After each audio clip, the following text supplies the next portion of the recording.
Hey guys, what's up? It's Dean. Welcome to the Manful Yoga podcast. Today I'm joined by an old friend of mine, Brandon Epstein, of so many different fitness companies that I don't know how to title him. So, Brandon, welcome to the show. Thanks for having me, brother. Yeah, there's definitely been many iterations over the years. Yeah, and I like to start these shows talking about how we met. So we met, I think a mutual friend. Was it Wade? I think it was Might Wade. have been Wade. Yeah, I think Okay. so. So our real estate agent, who is our friend, introduced us back in 2013 or 2014? Let's just 2013, I think. okay, Sounds right. Yeah. 2013, and he introduced you as someone who was, I think the general vibe was a serial entrepreneur in fitness. Mm. Just lots of different things. You had done some successful ebook launches on Amazon. You had a meditation app. At the time, you were launching Entrepreneur Fitness. Mm-hmm. Um, I remember we think we went out one night and you were like, oh, I'm not drinking. I got a photo shoot on Monday, so I got to stay cut for my Get that photo shoot. bod right, baby. Yeah. And then you actually came onto the Manful Yoga YouTube channel and we did a series of 5 videos or so. Do you remember that? Dude, I actually don't even remember that. Is that still on YouTube that I can check out? It's still on YouTube. Yeah, I even made you wear a Manful Yoga tank top. Oh, okay. Now I remember. Now Yeah. I do remember. Yeah, because I still had that tank. Yep. Yeah, and that was back when I So, was recording in whatever apartment gym I had access to at the time. hmm So, yeah, that was fun. You just hope that no one would walk in the shot and hope that people would just respect the camera, and people did. So, Oh, yeah. Dude, I'm um still doing it. Shooting anywhere I can. oh yeah, that's great, man. I have a lot of I don't know. I feel I know most I think the next generation will feel like zero apprehension whatsoever to filming themselves in public, but I still have like why am I filming myself in public kind of, you Mm-hmm. know, but Yeah, I anyways, remember we have this one YouTube video where my business partner at Jump Rope Dudes, Dan, yeah. he was jumping rope in Austin, and then someone yelled at him, "Get a job!" What? during the video. Wow. So, those things can definitely happen. I think people are getting like annoyed with like the whole social media influencer wave at the time, and Mm. so yeah, it definitely exists. Yeah, it's still here and now they have even more annoying videos to deal with. So, Hmm. yeah. Yeah, Um every kid wants to be an influencer now. This is the number one sought after job, bro. is it? Yeah, for young kids, like, Oh yeah. yeah, if you ask them before they wanted to be an athlete or an artist or a firefighter, now they just want to be influencers. I want to be famous for being Yeah, famous. yeah, Okay. and just putting out content and getting everything paid for. It's pretty Yeah. wild, man. There's a documentary on HBO. It's called Fake Famous. Yes. Heard of this. You seen that? Yeah, like where they try to fake being famous and see how much money it costs and how many likes they have to buy to sell the. Yeah, but that one girl, it kind of worked because then she ended up getting stuff for free all the time. And so these kids are seeing this, they're like, wait a minute, this whole being an influencer thing is pretty cool. You just get free stuff all the time. People that you stay at hotels, you get all these cool products. I mean, from the outside looking in, it's pretty legit, but it's also a Yeah. lot of work. I Yeah. think people don't see that. Yeah. I mean, you have to be really creative. You just not everyone is creative. Not everyone has that mind, and Mm, honestly, like with the increasing reliance we have on phones, this is something that I think about a lot and something that I talk about a lot. But the increasing reliance that we have on phones and technology, it just kills our ability to be creative. We need to be bored. You got to be bored to be creative. mm, You know, you can't just yeah. you can't just you know lunge for your phone whenever you reach that second of boredom. But anyways, so one thing I remember also about you, which was I think this is just a cool story. We were working with a mutual client. Do you keep up with Tom? Do you remember He was Tom? in our jump rope dudes community, or it Okay. was called Zen Dude Fitness back then. Yes, Zen Dude I Fitness. haven't seen him in a while, but Yeah. it's hard to know. He could still be in the community floating around out there. Yeah. But he was one of the first people that I worked with when I started Manful Yoga. I was doing remote, like, one-on-one webcam Hmm. yoga classes. And Tom was one of my first clients. And I remember I don't know how I referred him to you, but you helped him lose something like you helped him lose like a ridiculous amount of weight in like 2 months or like 1 month or something ridiculous like that. I remember looking at a photo of him and I was like, wait, dude, you lost like 60 pounds. What happened? So how did that happen, by the way? What was part of that Dude, process? it's probably the same thing that we still tell people. I've been saying it like a broken record for decades now. Eat in a slight calorie deficit, you know, move your body consistently. That's basically it, you Wow. know, and you probably never heard that because everyone's trying like the next best diet, right? They're like, all Mm, right, like people tell me all the time, oh, well, I'm doing intermittent fasting or I'm cutting out carbs or yeah. I'm doing keto or I'm vegan. And all those things can be good. But if you're not in this like calorie deficit, then just the science doesn't make sense. You can't lose weight. So Right. Yeah. I think you figured that out and it was helpful. Yeah. Um, oh, what was I going to say about that? The slight coward. Yeah. I mean, part of it, like the people just want to be excited about something. But also what I'm interested in, what's interesting to me is all the people that I follow are like, my Instagram feed when I'm actually on it or my Facebook feed Hmm. is people who are so outside of the main the main cluster of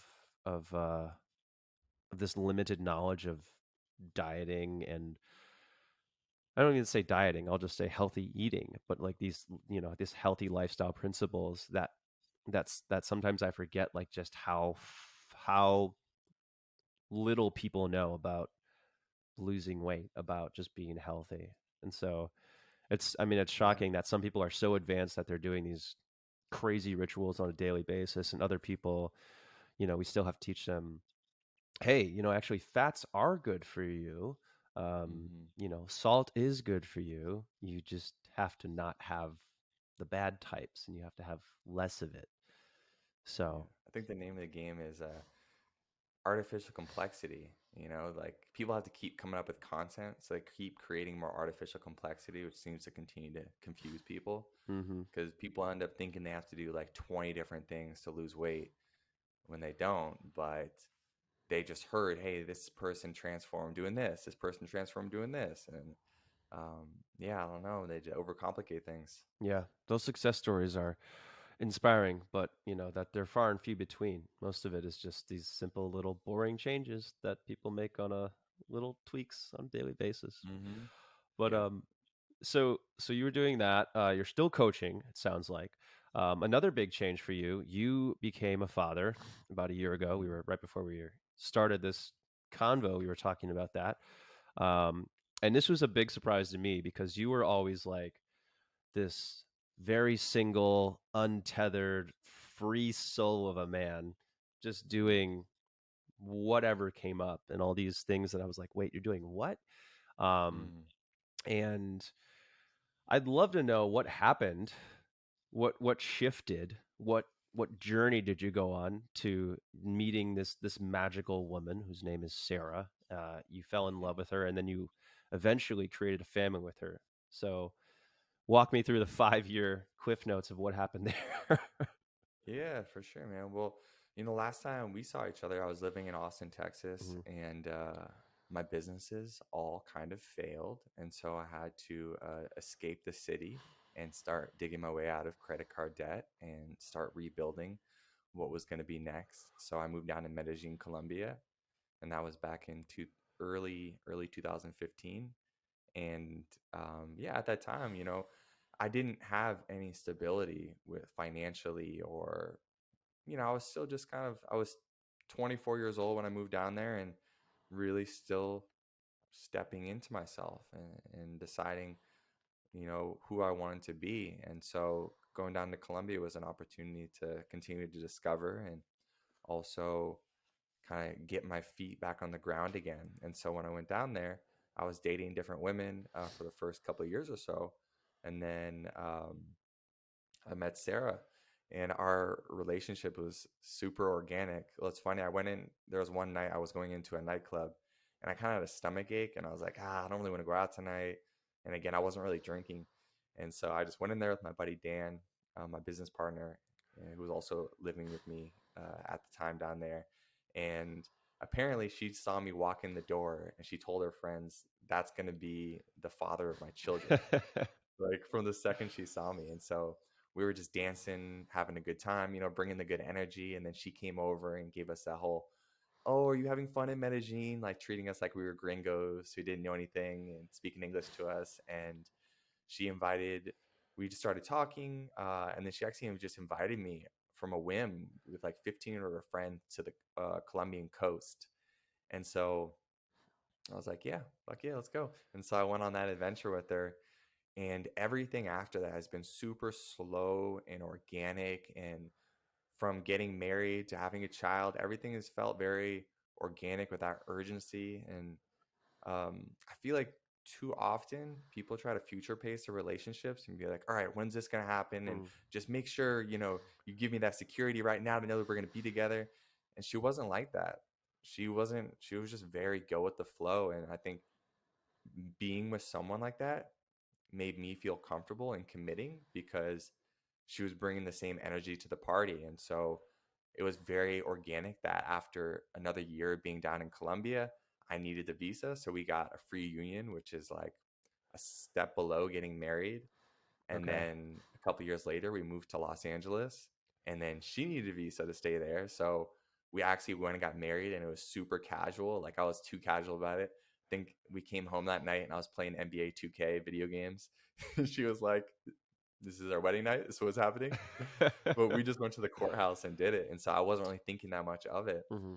And we never had a ceremony or anything. And then, yeah, a couple years ago, we were just like, "Hey, you want to start a family?" And so we had our daughter, and we just keep flowing, man. Wow. So I guess that's how it worked out. Is that like, do you come from a family that is like, that was the norm, or is this like, are you both kind of, I'm just curious, like, I can't even imagine like calling my mom saying, "Hey, I'm getting married. I don't want it. We're not doing a ceremony. We're also just big reason for this is because she needs to stay here." So, Hmm. I just and it also sounds like she was so secure in herself that she didn't need that extra reassurance like, "Hey, where are we going?"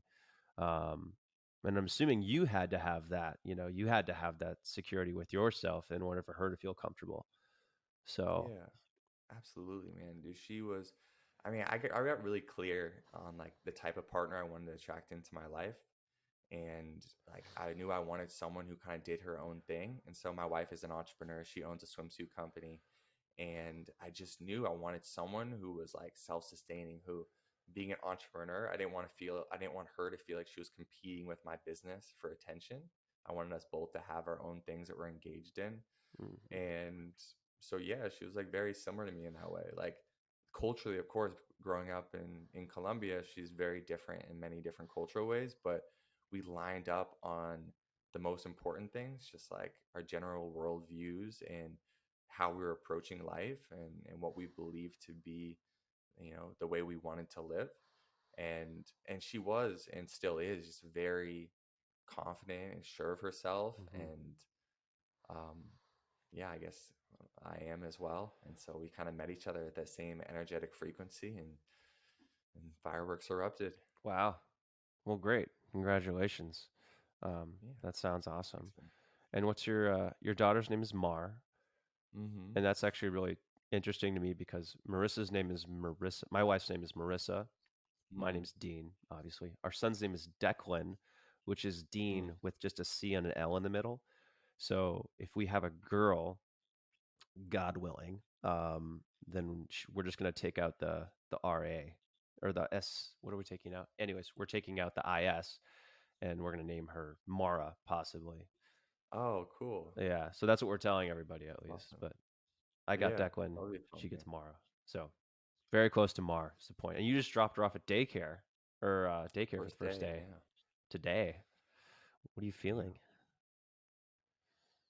Good. I don't hear her in the background this podcast. Yeah. Yeah, Yeah. it's about time, man.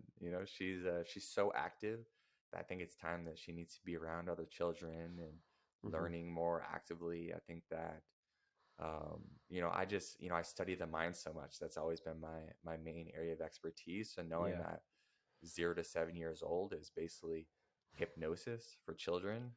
I just want to make sure that she's able to use that time to soak in all that information and that knowledge. And I work from home. My wife works from home. My wife, is a superwoman and does most of the childcare. I kind of take over at 5 o'clock at night, Okay. um, and put her to bed after that, dinner, bed, all that routine. But yeah, I mean, when you both work from home, your parents is not, you can't set up so many structured activities, and so I feel like she's going to get a lot more nourishment, intellectually, being in that class setting. Yeah.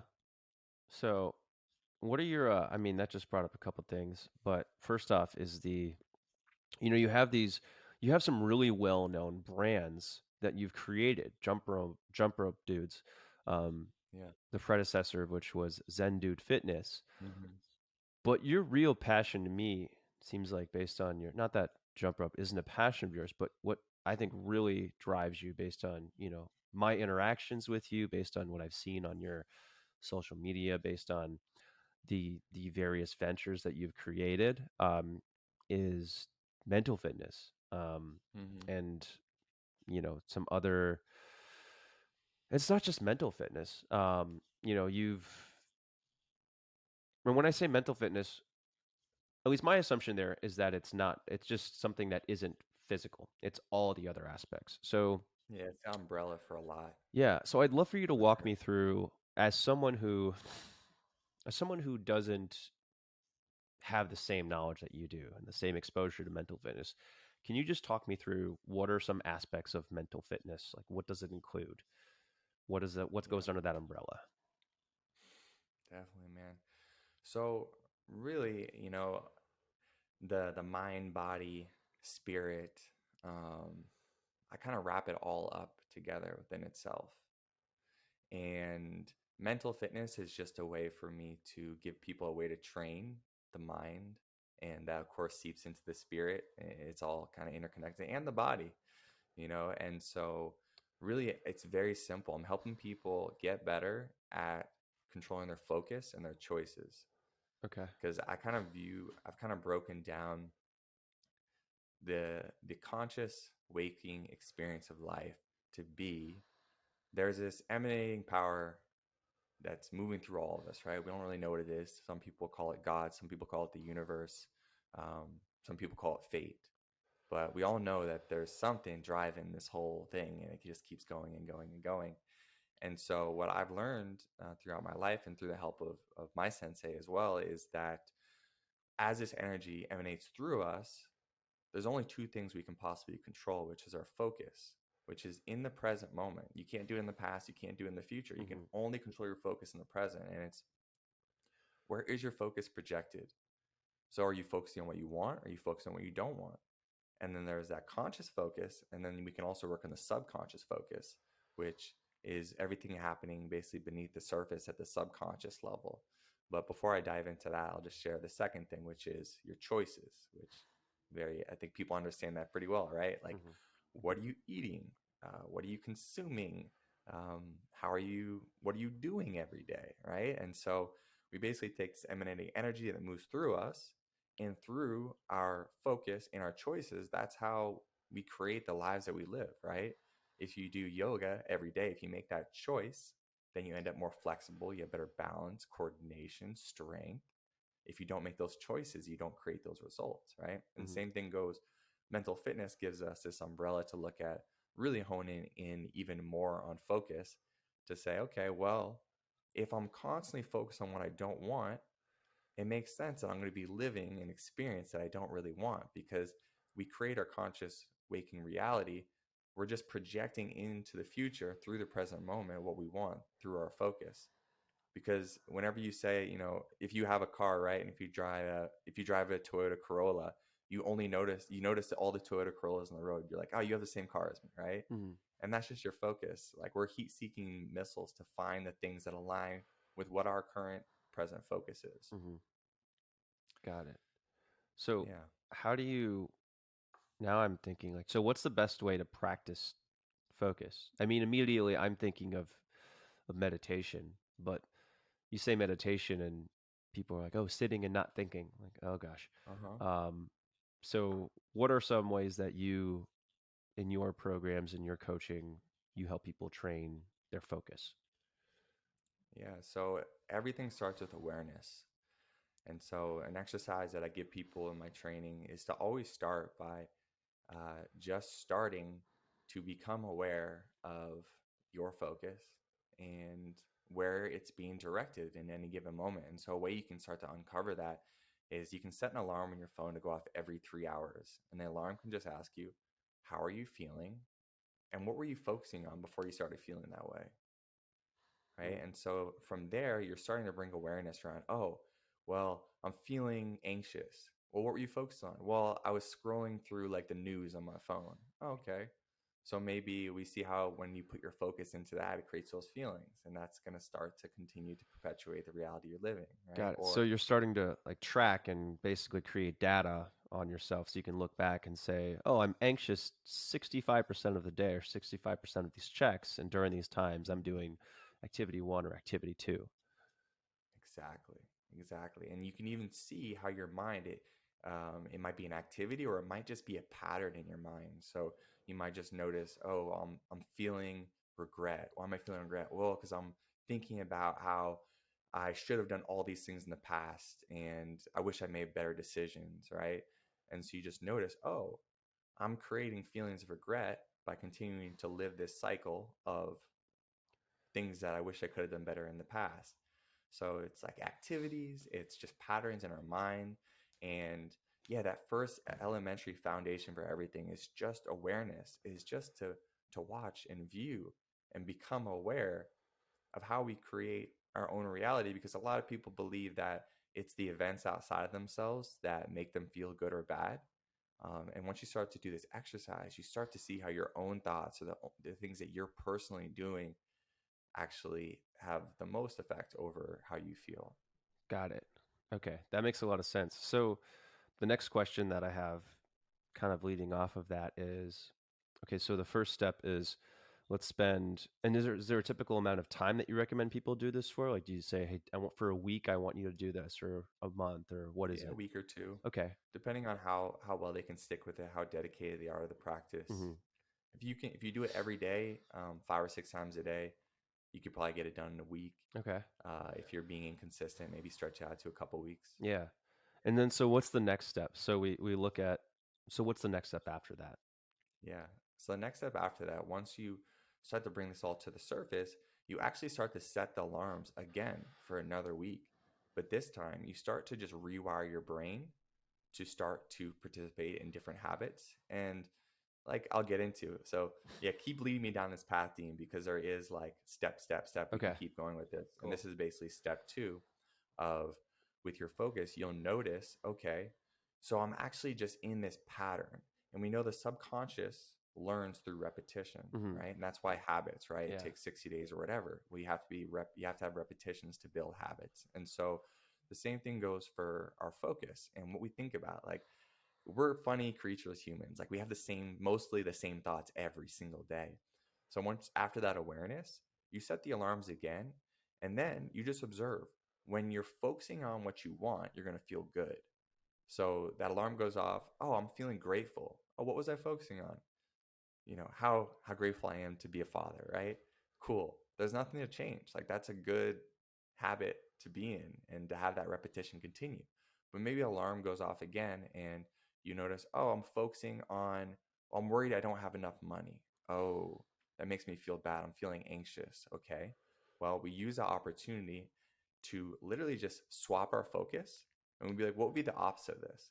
Well, the opposite would be I am working diligently to make more money, essentially, right? Like, what can Okay. we have control over? So every time we're just splitting, we're just almost like just swapping it. It's the opposite.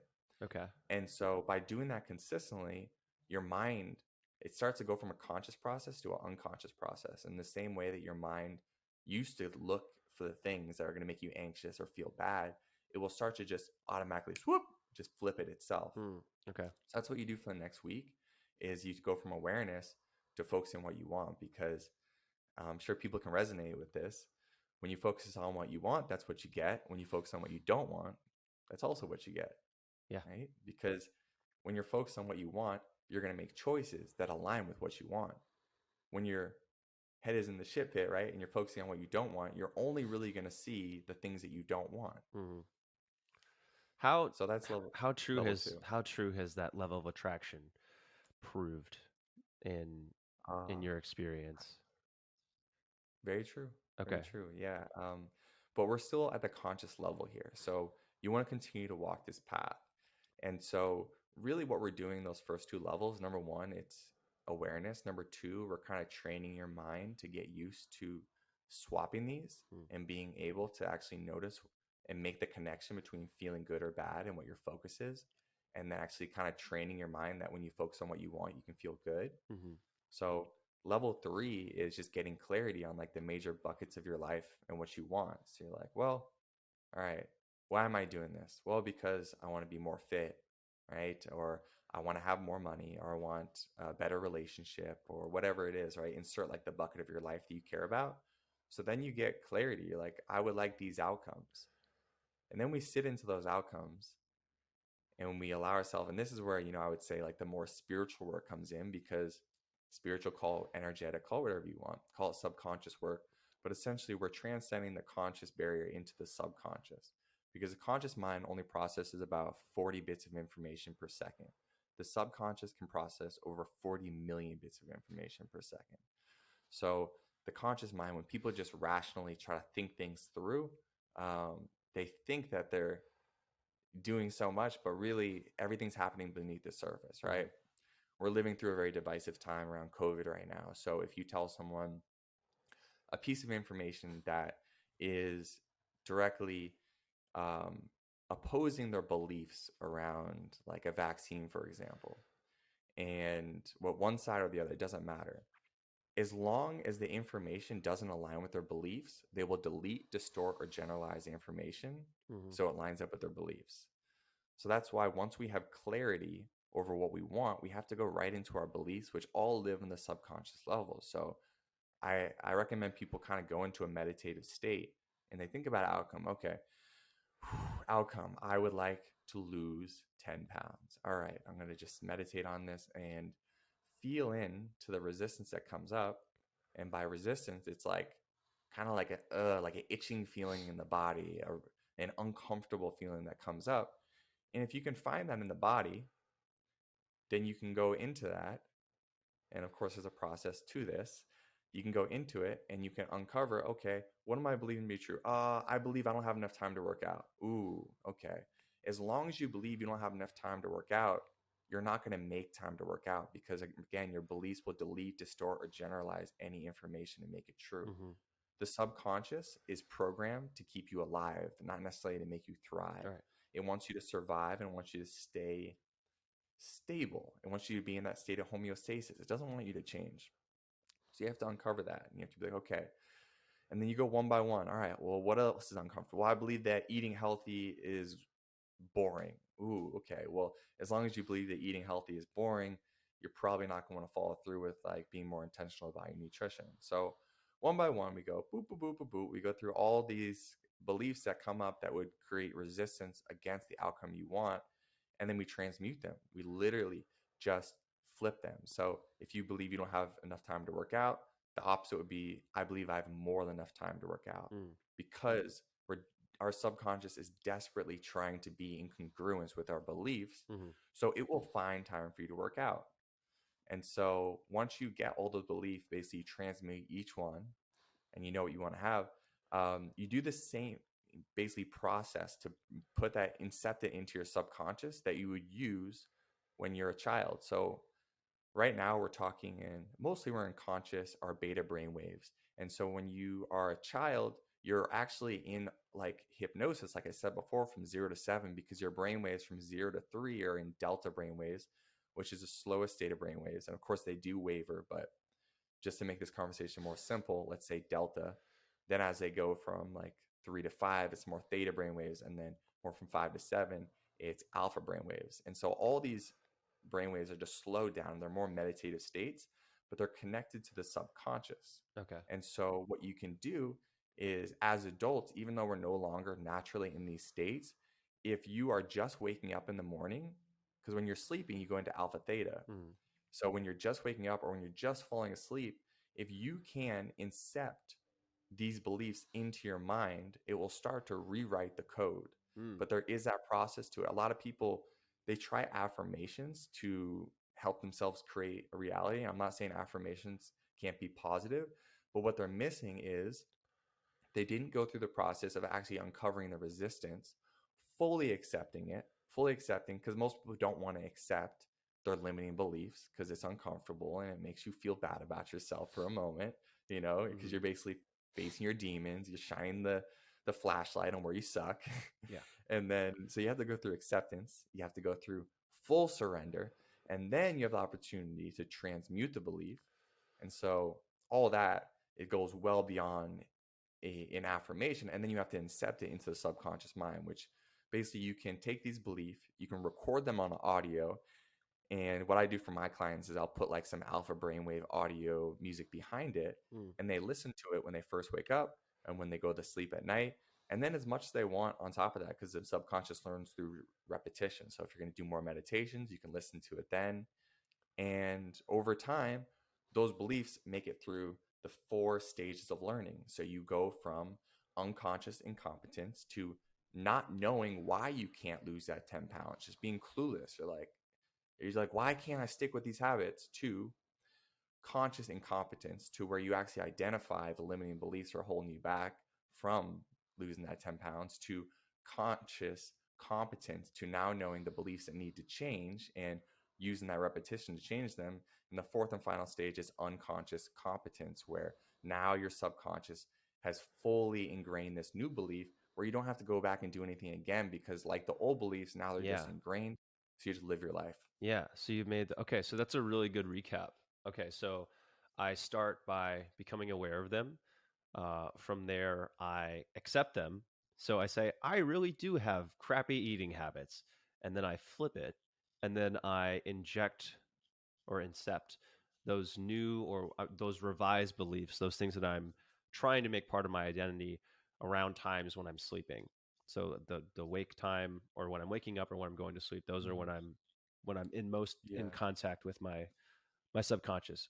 So I have a couple Yeah. questions that came up. So Yeah, I will add go in though, ahead. just to make sure that people fully get it, because there's a few steps that got missed in there, Hmm. which was, you said like people are just becoming aware of what they're doing, but actually they're becoming aware of the belief that is holding them back from doing what they want to do. Mm. So I think about beliefs like pieces of code for the supercomputer of our mind. So it's like you're seeing that kind of broken piece of code and you accept that, Mm. and then you surrender it, because what you there's a great like Zen proverb quote, which is what you What do you mean surrender it? so by surrendering, it's just letting go into the past. Okay. And so this is where the spiritual energetic practice comes in, right? And Because that's the next question. Spiritual. yeah, What does spiritual mean? Because spiritual for me meant it had a lot of church connotations. And I was like, yeah, I don't no, want it this has to be nothing to do with church. religion or dogma. When I say spiritual, I say connected to the oneness. So I feel like I'm living in this energy field and I'm a part of it. So, like I said, like there's all this energy moving through me, the energy of life, and then I'm projecting it out through my focus and choices, and that's how I construct my reality. Like, oh, if we go down the rabbit hole of like, that's a big thing. Not to take us down another tangent, but religion has, in many ways, made spirituality really perverse by injecting all this guilt Hmm. into it and fear and shame. And that's the opposite of what acceptance is, right? Because usually like religion teaches you like you shouldn't be like that. And what I'm saying is like you should fully accept how fucked up you are. Hmm. Full acceptance, which is, and that's where I say spiritual practice of like it's hard to constantly explain it. It's easier to like walk someone through the exercise, Okay. but breathing helps it, of being able to breathe in through your nose, exhale. It's kind of actually, you would understand this perfectly. Is if you're doing a yoga pose Hmm. and there's a lot of tension, right? When you breathe through it, you let it go, Hmm. right? That's surrender. So you go through acceptance. I accept that there is tension in the muscle, and then I'm going to breathe through it, and you surrender it. It's the exact same thing that you're doing in your physical body that you're doing with this And belief. that's a practice. That's something that we have to obviously It's a practice skill. repeatedly and Absolutely. develop that skill. Okay. Just like yoga, just like everything. Yeah. The rules of life, they apply everywhere. Got it. Yeah. I mean, I love that. I mean, learning enough about one thing will teach you about everything. 100%. So, how, so the other thing that came up was the meditative state. How can I get myself into a meditative state? Yeah. My my wish for everyone is they start to see meditation as a constant state of being instead of something that you just do. Hmm. Now, with that being said, there is a path to get there because it's a skill to be there. Because when I think of meditation, I'm really just thinking of awareness and I'm thinking of my ability to shift my awareness. So, meditating for me at its foundation is just becoming aware. So, the most basic version, like you mentioned earlier, would be like, don't think about anything. Okay. So, I'm just going to be aware of the thoughts arising Hmm. or the sensations in my body. I'm just aware. Ooh, my knee hurts. I'm hungry. I can't believe that person cut me off in traffic, right? You're just being aware of what's going on. Hmm. And then as you build that skill, you can be able to shift that awareness. You can start to apply these skills that we're talking about of why, okay, what was I believing to be true that would trigger me so much around that person cutting me off in traffic that I'm still thinking about it Hmm. now. And then we can start to do that deeper work. So meditation for me is just uh, an awakening of awareness. And so you can do that through practice. Obviously, I teach a lot of guided meditation and I'm walking people through different exercises to get there. I'm very practical though. Like, not many of my meditations are just like breathe in through your nose, breathe back out. And that stuff's good because, it gets you out of your fight or flight and into your parasympathetic, relaxed state. But I like to also be like, I want to give people an outcome on the other side of it as well. And so I usually go into my meditations with an intention, and intention can vary widely. But over the years of continuing to practice meditation, I've been meditating now for about 13 years. It's become more of like a constant state of meditation than just like a sit down practice to get into it. Hmm. Did Okay. I answer your question? Yeah. Yeah. So I Yeah. asked, how can we help get into a meditative state? So you mentioned Yeah. guided meditations. Is there, and I think that getting into that, I think getting into a meditative state is difficult because of, just we live very distracting lives. Um, Yeah. so what are some other things that people can do to put themselves Right. into an environment that is conducive to a meditative state? Yeah. Cold plunge. Okay. You ever do that? Oh yeah, I have a chest freezer that I got on Craigslist Let's that go. I put in my backyard, and yeah, it's there. Amazing. Yeah. Well, I like the cold because it forces you into the present moment. Uh-huh. It takes all of your awareness and it forces it into your present state of awareness, which Yeah, is, oh shit, this is really cold. right. So that can be really good because it forces you right there. Breath work, which is becoming a lot more popular recently, Hmm. that holotropic type breathing can be good. Um, but also, you can just go to your phone, you can pull out Spotify, you can type in deep meditation music, you can put some headphones on, and you could just sit by yourself and just listen to that and just see what comes up and just observe your thoughts. So there's so many different containers you can create for it. I think it's kind of like, what's your favorite flavor of ice cream? Just Okay. find what you like. Yeah. I mean, so you were a college athlete. You played football in college. Mhm. Um, I played lacrosse in college. And as athletes, we understand the flow state, right? Because we understand being in a game and completely being immersed in it, completely being present in it. And so for me, I don't know how much benefit I actually get to being fully immersed in, other than the immediate benefits of just feeling great. I don't know, Mm. how much that translates into like my ability to focus during a cold plunge or while I'm dodging. and taking a shot for like to win the Mhm. game versus like sitting on my porch and just trying to focus on being objective of my thinking. It's Mhm. very easy to be focused and present in the former. It's a lot Definitely. more difficult to be present in the latter. So I don't know. Can you speak to that at all? Yeah, absolutely. Yeah, I mean, and I was doing boxing the last like 5 years too, and that's another activity where you can't be anywhere but present, right? It's kind of meditation in itself. Hmm. So I also recommend that people just find activities that force them into the present moment because, like you talked about flow. Well, we know the science of flow is that the more flow you experience, the more flow bleeds into all of your life. So the more you're able to get into a flow state, let's say on the field playing a sport, the more you're going to be able to translate that into just a conversation or something to do with work because you're just having more presence Hmm. and you're able to just drop in with more ease because like we talked about before, like everything, it's all the same, same, same, same. And so it's that repetition of like the more you can experience acts of flow, the more you can get into them. And so finding practices that do that for you. Like now I do mountain biking because I can't be anywhere but present or I'm going to fall. Hmm. So it like boom, boom, puts me right into that present moment. So finding activities that do that for you, whether it's a cold plunge or playing a sport or something that forces you into the present. Um, and then in addition, if you want to kind of expand on that and you want to go deeper with your practice, and yeah, you can just sit and you can allow yourself just to be and you can just see what comes up, and that's a little bit different. It's not as much of a flow state. I would say that's more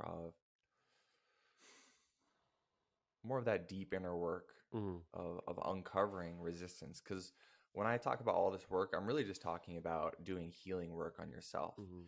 How can we pull out the resistance that's holding you back from just feeling good and peaceful all the time as much as possible? Like, there's always going to be negative emotions, pain, suffering that comes up in life. But it's like, how fast can you transition from, like, all right, I'm suffering to, okay, I'm peaceful again, Hmm. right? We're just trying to shorten that cycle. And we shorten that cycle and we make that cycle less frequent when we uncover different beliefs that are making us feel bad for no reason. And so I'm sure a lot of guys will resonate with this one. Like when I started doing this work, really digging into what I call, and my sensei calls the inner planet, I started uncovering all these beliefs that would just make me feel bad irrationally. Like I didn't need to hold on to them. And one of those Hmm. might be like, I remember, I got a Latin wife. So she's, in the past, she used to always kind of complain about random things like, oh, my stomach hurts or whatever, or I can't believe, very fiery and expressive. And I believed at the time I was responsible in some way for making her feel good. I feel So that. you can imagine every time she would feel bad, I would feel Yeah, bad. exactly. So I'm Like, why are creating you my own complaining? suffering. You're making me feel bad. I'm a terrible husband because you have a stomach ache. Yeah. Totally And so rational. that's irrational, right? So we don't want that. That's not necessary. And so Yeah. that's that is healing work though to identify that and to transmute it and be like, okay, I accept that I've been living with this and I'm creating my own hell.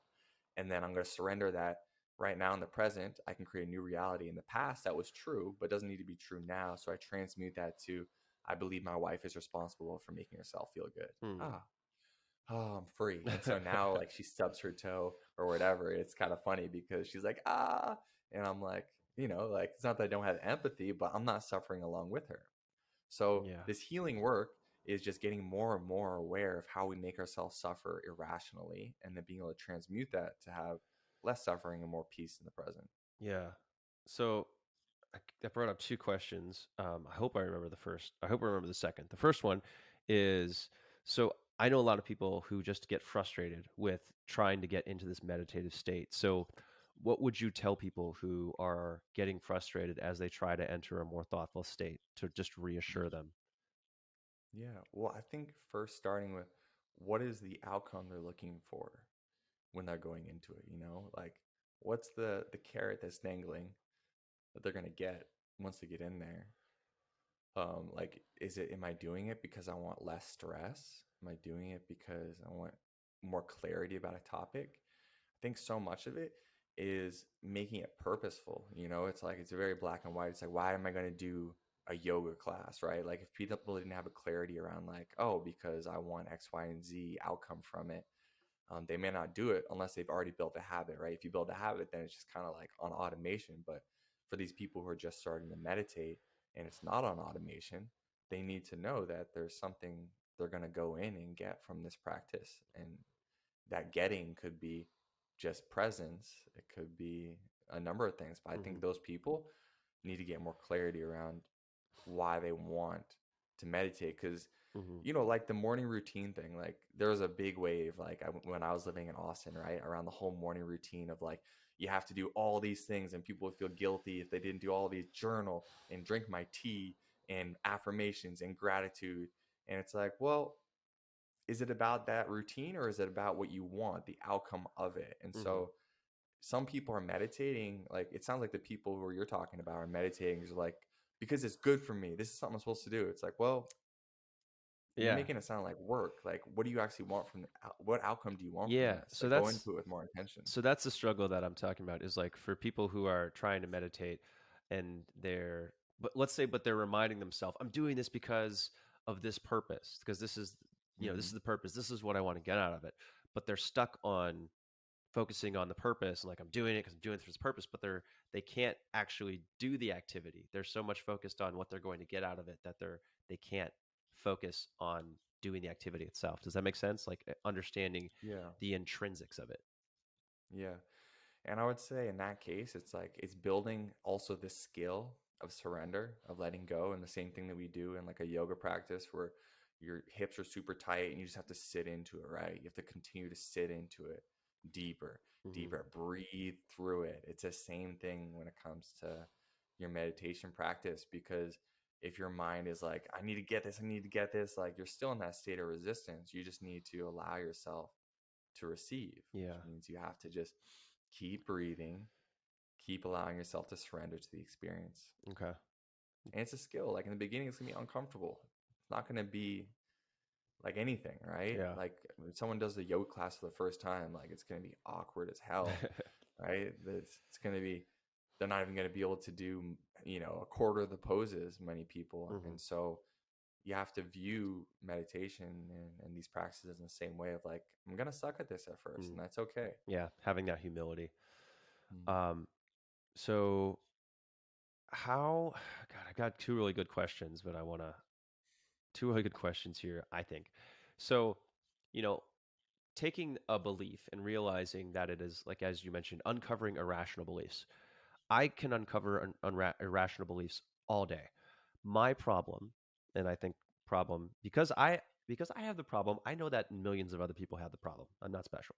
So my problem is merging my emotional being with the logical side of me that says this is irrational, we should change it. But emotional me is like can't get behind it. And I think for that reason, I think that's what's holding me back from implementing that logical understanding is that I can't access the emotional side of me to get that motivation and that drive behind it. Yeah. Can you speak to that struggle at all? For sure. And for me, I think about that as like this compartmentalization of like the rational mind, that conscious mind, that only processes 6 to 40 bits of information per second versus the subconscious, which is really what controls everything, only over 40 million bits of information processing power. Hmm. And so that is the work, is to be able to go into that supercomputer, the subconscious, feeling into that emotion, going all the way through it. And so to get there, what I recommend doing, of course, with your eyes closed, is something that you rationally go, you know what, I need to change this belief because it keeps on messing me up. Well, can you find where it actually physically lives in your body? Mm, And this might sound like a funny thing for some people, and it may seem impossible at first when you're getting started. But again, it's just building this mind body awareness of, you know what, actually, I feel it in my stomach. I feel in the pit of my stomach. yeah, Ooh, that's good. I feel this anxiety, right?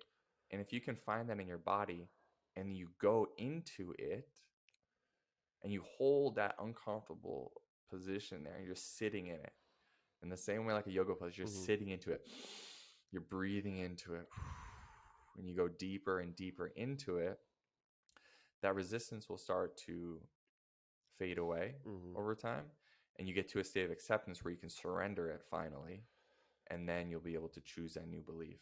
Yeah, that's awesome. And I think something that I think most people are coming around to now is the understanding that we do have emotions in our body. I mean, there's plenty of stories of massage therapists or people who do Hmm. body work who uncover a trapped emotion, or they uncover some sort of trauma while they're just like, working on someone's shoulder, and then they just Hmm. start crying uncontrollably because there's emotion, there's trauma there.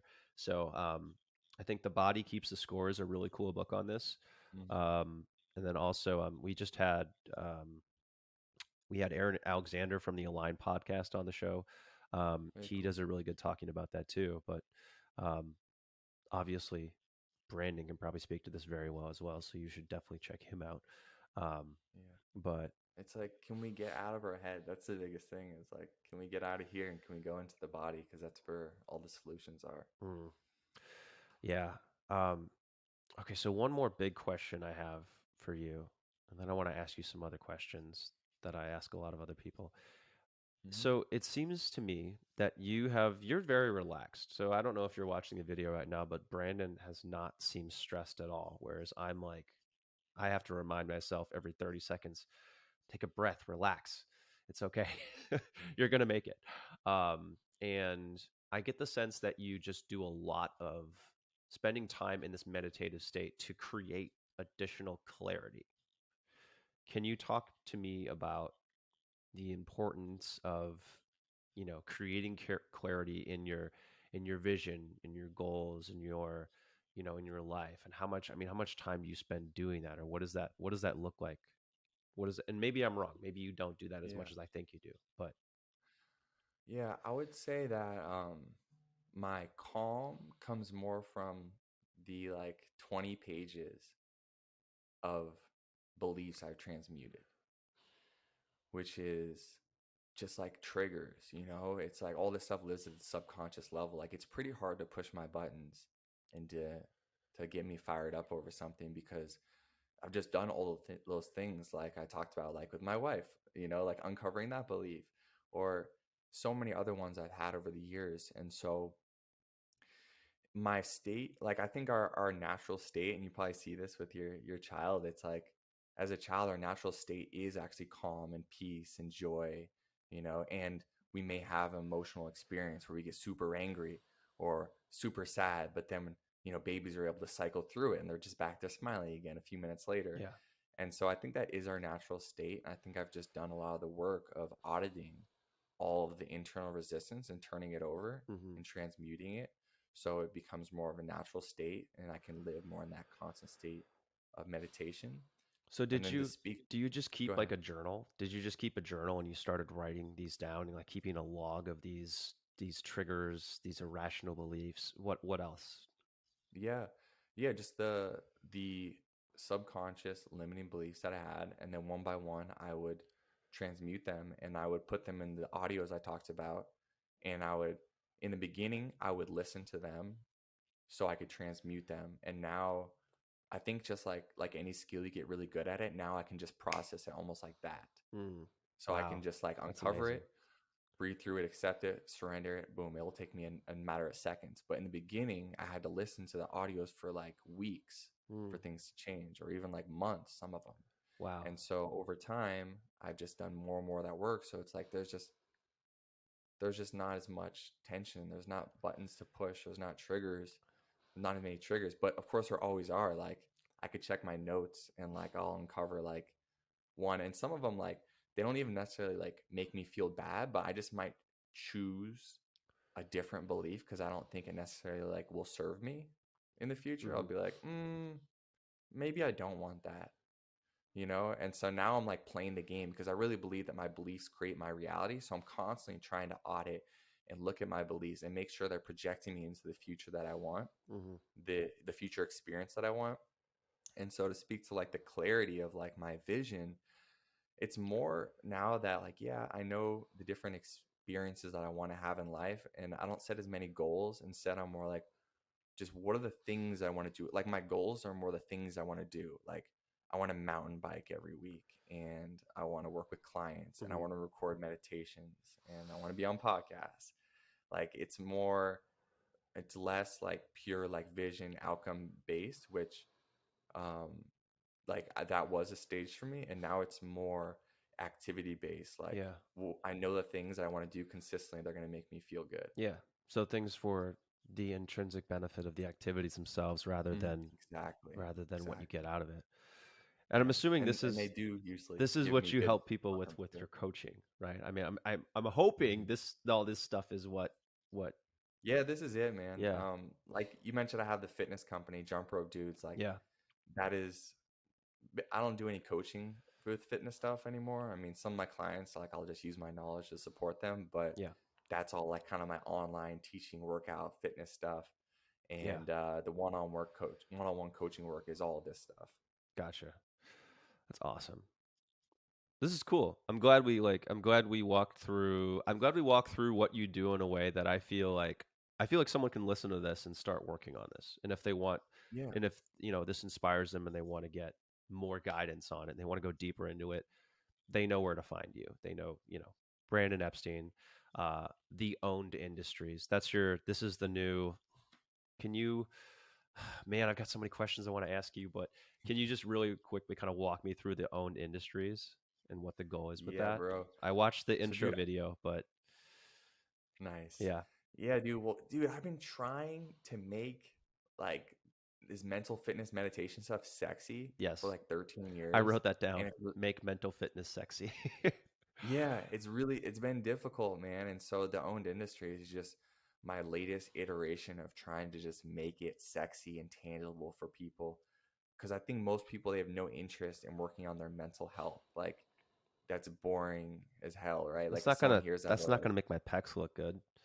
yeah, that's not going to get me Or maybe it more will. girls. It's Maybe it not going to will. get me more money.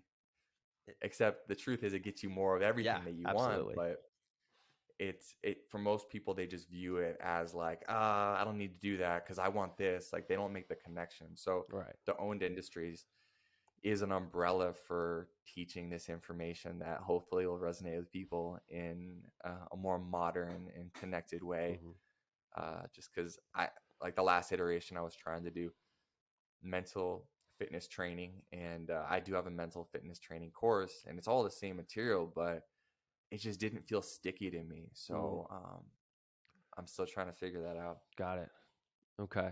Is that mental training course still live? Is that something? Mm-hmm. Okay. Yep. They can go to mentalfitnesstraining.co and they'll see it on there. Okay. Awesome. Yeah, and I got a meditation app as well that has that training on it too. Very cool. All right. Same site. I gotta check that out. All right. So I've got a few rapid fire questions. Rapid fire as can be. Yeah. So I'd love to hear one habit, a belief, a mindset that has helped you the most or helped you significantly in terms of your overall happiness. I believe everything's happening in my best interest.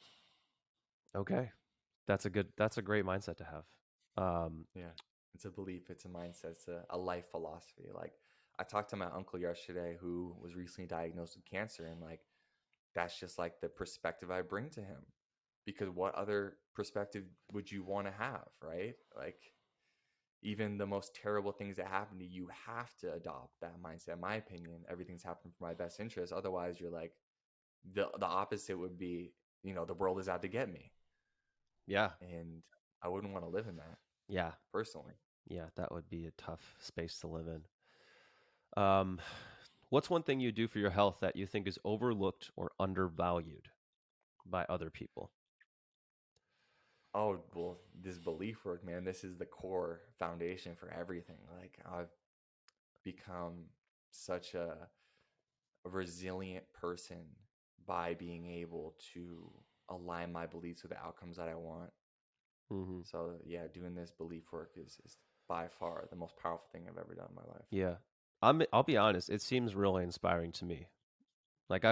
I hope that this sticks with me and I hope this sticks with me enough that I want to keep doing it or that I want to do it, that I want to stick with it and not just think, "Hey, that's a really cool thing," and then not follow through with it, but I hope that this cuz it just makes sense to me. It just makes sense to me that working on the core of who you are, your beliefs, the story that you tell yourself Mhm. can help with everything. So, Yeah. I mean, That's why I stack beliefs before habits whenever I'm trying to yeah, help people make behavior change. Because if you don't believe it's possible, you're not going to do it. I'm sure you've had clients you've worked with. You're like, why didn't you do it? And they're like, I don't know. I just, whatever, I insert excuse. I But didn't it's have the not about the discipline. I didn't excuse. have the motivation. Like, well, that's not what it's about. But Yeah. um, so you all right? How often? Oh, geez, what's the most stressful part of your day to day life? Because I've talked about, I've talked to you, and I have this assumption that you're just like these. Every interaction that I've always had with you, you're just here. You're like, man, life is just great. I love life. I'm like, damn it, Brandon, you're just making everyone feel bad about how good you feel. Tell me something real. What's the stressful part of your life? Oh, yeah, dude.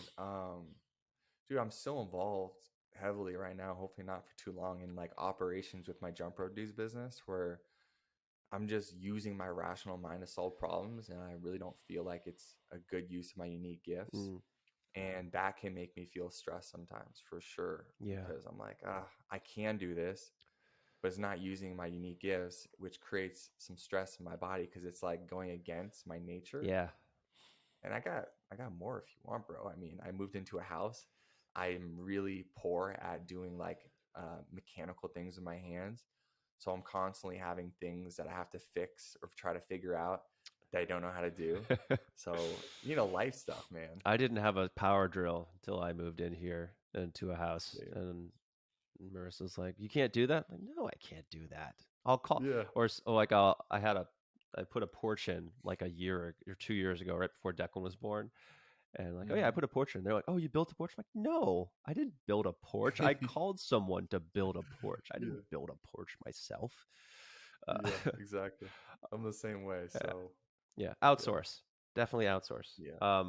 What do you think is the biggest challenge facing men and their well-being right now? I would say being disconnected from their body Hmm. Yeah, across the board, I feel that. physically, mentally, emotionally. Hmm. Yeah. All right, man. That was awesome. Thank you so much for joining me today. I Dude, think thank you I so got much a for lot out of having me. that. I think that other people will get a ton out of that. What's the best way for people to learn more about you, about what you're doing, stay connected with you? Yeah, I do a free newsletter every week. It's theown.industries.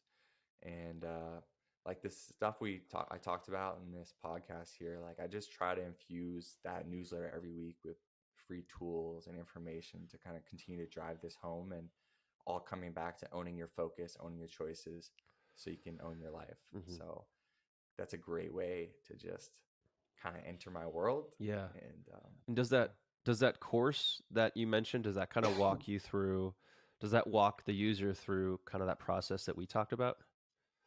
It does, yeah. Okay. So it's available a couple places.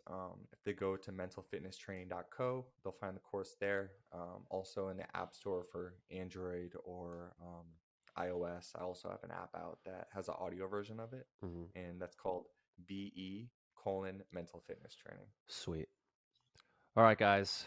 You heard it. Thank you so much for joining me today again, Brandon. Sounds like you're doing a lot of amazing things. I know that I've come away from this conversation with a lot of tools and a lot of inspiration. So thank you for that. Thank you for having me, man. It's been such a pleasure, and I'm so grateful to spend this time with you. Yeah. All right, guys. Hope you enjoyed that. And I'll see you on the next video or the next episode. If you like that episode, check out this other one right here. I think you're really going to enjoy it. If you haven't subscribed, click this subscribe button over here, and you can listen to the full episodes on any major podcasting platform. Full details below in the description.